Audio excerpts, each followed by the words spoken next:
एक लालची सेठ की कहानी में आपको बताऊंगा। उस सेठ के साथ भगवान ने कैसा मजाक किया, आप सुनकर गदगद हो जाएंगे इस बात को।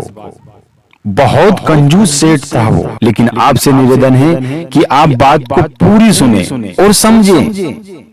भगवान प्रसन्न होने में, भगवान खुशी होने में, भगवान आपको वरदान देने में देर नहीं करते, लेकिन इस सेठ की तरह आपका विश्वास अटल होना चाहिए। सेठ बहुत संपत्ति वाला धनी था, उसके पास बहुत संपत्ति थी, वो बहुत कंजूस था, इतना कंजूस था कि उसके जीवन में वो कभी कोई तीर्थ स्थल पर स्नान करने भी नहीं गया। उसने पूरा जीवन गुजार दिया, एक कथा भी नहीं की। लेकिन एक दिन कुंभ का मेला आया, ऐसे हरिद्वार में आ गया और गांव वालों ने कहा कि सेठ जी आप हमारे साथ स्नान करने चलिए, महाकुंभ का स्नान है, आप एक बार जीवन में हमारे साथ चले। गाड़ी भी अब अंतिम ओर चल रही है तो भगवान का स्नान जरूरी है। सेठ ने साफ मना कर दिया कि मुझे कहीं स्नान करने नहीं जाना है, लेकिन गांव वालों ने पूरी कोशिश की कि चलिए सेठ जी, चलिए सेठ जी। सेठ ने मना कर दिया। सेठ ने जब मना कर दिया तो गांव वालों ने कहा कि ये इसके खर्च की वजह से कंजूसी कर रहा है, तो इससे बोला जाए तो भी खर्च आएगा, हम देंगे। सेठ ने हाँ बोल दिया कि हाँ ऐसी बात है तो मैं चलने को तैयार हूँ। भगवान को उसके साथ मजाक करना था। उसे गंगा जी ले गए, वहां घाट पे स्नान करते हैं सब, लेकिन उसने सोचा कि अगर मैं घाट पे स्नान करूंगा, जो पंडे लोग होते हैं वो मुझसे दक्षिणा मांगेंगे, तो मैं दूसरी जगह ओगड़ घाट चलता हूँ। ओगड़ घाट जब वो नहाने गया तो भगवान को मजाक उड़ गई।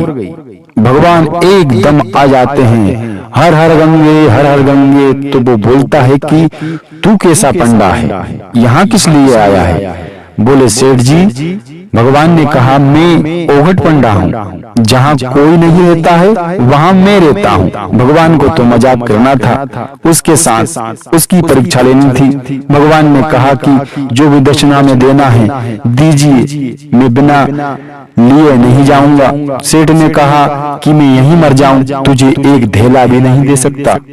अच्छा दोस्तों, आने जाने में किराया लगता था 10 रुपए, और एक धेला कितनी कीमत रखता है, पुराने जमाने की बात है।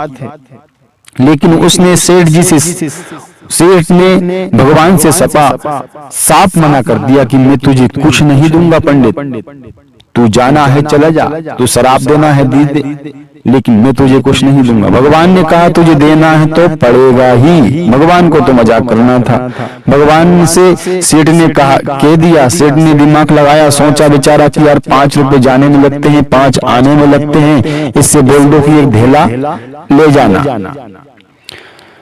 भगवान ने अपनी डायरी निकाली और एक धेला उसके नाम लिख दिया कि उस व्यक्ति के नाम से एक धेला हमें दिया गया है। और जैसे तैसे पूरे गांव वाले व्यक्ति के साथ वो सेठ अपने घर लौट आया। जैसे ही लौट के आया, सुबह होते ही भगवान कृष्ण ने उसके दरवाजे को ठपठपाया और कहा, सेठ जी, जजमान मुझे एक धेला दे दो, मैं लेने आ गया। सेठ ने विचार किया कि 5 रुपए किराए लगाकर एक धेले के लिए यहाँ आ गया, ये कैसा व्यक्ति है।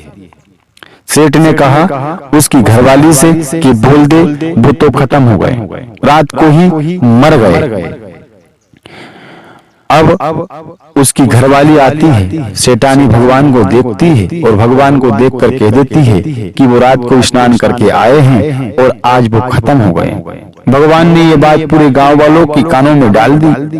भगवान तो रूप धारण करके गए थे एक साधारण आदमी का। भगवान ने कह दिया कि बहुत बड़ा विद्वान आदमी था। भगवान तो समझ रहे थे सब बात, बहुत बड़ा विद्वान आदमी था, कल गंगा स्नान करके आया, आज खत्म हो गया। लेकिन होना क्या था और हुआ क्या, ये बात आप समझें। उसकी कंजूसी देखो आप, कंजूस हो तो इस सेठ जैसा हो। गांव वाले व्यक्ति ने उसे निकाला, उसकी तैयारी की, शमशान तक उसे ले जाने लगे। तब भगवान ने उसके कान में कहा कि सेठ एक धेले के लिए बिना मौत मारा जाएगा, मेरा धेला दे दे, मैं तुझे किसी बहाने से गांव वालों को पागल बनाकर मैं तुझे जिंदा कर दूंगा, कि मैं जलने को तैयार हूं, मेरी राख हो जाए, लेकिन तुझे एक धेला नहीं दूंगा। वो तो कंजूस क्या, महाकंजूस था। भगवान ने कहा चल कोई बात नहीं, ठीक है चलो। व्यक्ति ने उसे उठाया, शमशान तक ले गए। जहां उतारा लिया जाता है वहां भगवान ने कहा कि अब तुझे चिता पे रखने में कोई टाइम नहीं है, अब तू जल जाएगा और मर जाएगा और जिंदा जल जाएगा। सेठ ने फिर भी यही बात कही कि मुझे तुझे धेला नहीं देना है, अभी मरना है मर जाऊंगा, जलना है जल जाऊंगा, तुझे धेला नहीं दूंगा।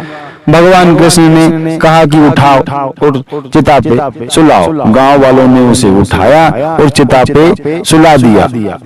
भगवान ने सोचा कि अगर मेरी वजह से ये व्यक्ति मर गया तो मुझे पाप लग जाएगा, ये जिंदा है और एक धेले के लिए अगर मैंने इसकी जान ले ली तो इससे बड़ा पाप कोई नहीं होगा। भगवान ने गांव वालों से कहा कि आप थोड़ी दूर चले जाइए, हो सकता है इसे मैं जिंदा कर सकता हूँ, मुझ में वो शक्ति है कि मैं मरे हुए व्यक्ति को जिंदा कर सकता हूँ। गांव वालों ने कहा पंडित जी ऐसा नहीं हो सकता है और आप कोशिश कर लीजिए, लो हम दूर चले जाते हैं। जैसे ही गांव वाले दूर गए, भगवान ने उस सेठ से कहा कि सेठ अब तुझ में आग लगने में एक पल की देरी है, तूने जैसे मना किया वैसे ही तुझ में गांव वाले आग लगा देंगे। तो तुझे मैं मनाता हूँ और तेरे हाथ जोड़ता हूँ कि तू मेरा धेला मुझे दे दे और मैं वो गांव वालों से बोल दूंगा कि मैंने जिंदा कर दिया। भगवान से सेठ ने कहा कि अभी गांव वाले तो दूर हैं, तू मुझ में आग लगा दे, मैं धेला नहीं दूंगा। बहुत कंजूस था।